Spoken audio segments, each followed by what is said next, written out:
आप सभी भाई और बहनों को मेरा हैप्पी न्यू ईयर। तो आज हम बात करने वाले आईआईटी बीएचयू में हुए रेप को लेकर। रेप हुआ है नवंबर में और पता अब लगा है। पता लगने के बाद भी हमारे देश की मीडिया और बीजेपी का कोई भी जवाब नहीं आया क्लियर, है ना।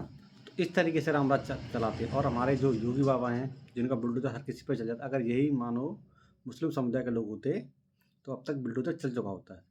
तो आज अपने देश में ऐसी राजनीति होने लगी है जो धर्म के नाम पर, जाति के नाम पर लोगों को उस तरीके से करा जाता है, और उसमें एक करने वाले भी एक विशेष समुदाय से आते हैं जो अपने आप को भगवान के बाद दूसरा भगवान मानते हैं।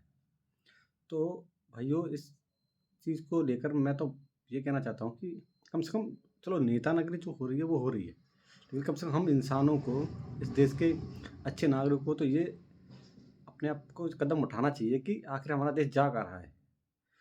जिस किसी लड़की के साथ ये हुआ है, आईआईटी बीच में के अंदर घुसकर 3 लोग रेप कर देते हैं, और जो बीजेपी के आईटी सेल के मेंबर होते हैं, और उन्होंने अभी जो रिसेंटली जो चुनाव हुए हैं उनमें बीजेपी के समर्थन भी किया है और चुनाव प्रचार प्रसार भी किया है।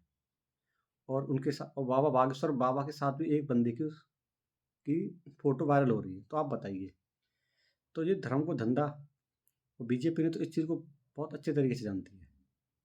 तो मेरा आप लोगों से यही निवेदन है कि कृपया करके आप ऐसी चीज़ों को सोचें, समझें, और कम से कम अपने आप को और अपने बच्चों और अपनी बेटियों को महफूज करें।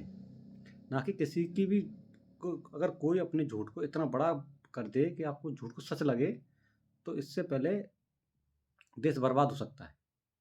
तो इससे मेरा आपसे हाथ जोड़ के यही निवेदन है कि कृपया करके इस चीज़ को बढ़ावा ना दें, और अपने आप को ऐसा बनाएं कि कोई भी नेता या कोई भी बंदा हमें बाहर से आके यहाँ अपने देश का हो कुछ भी करके हमें बगला ना सके और अपने देश में फूट न डाल डाल पाए।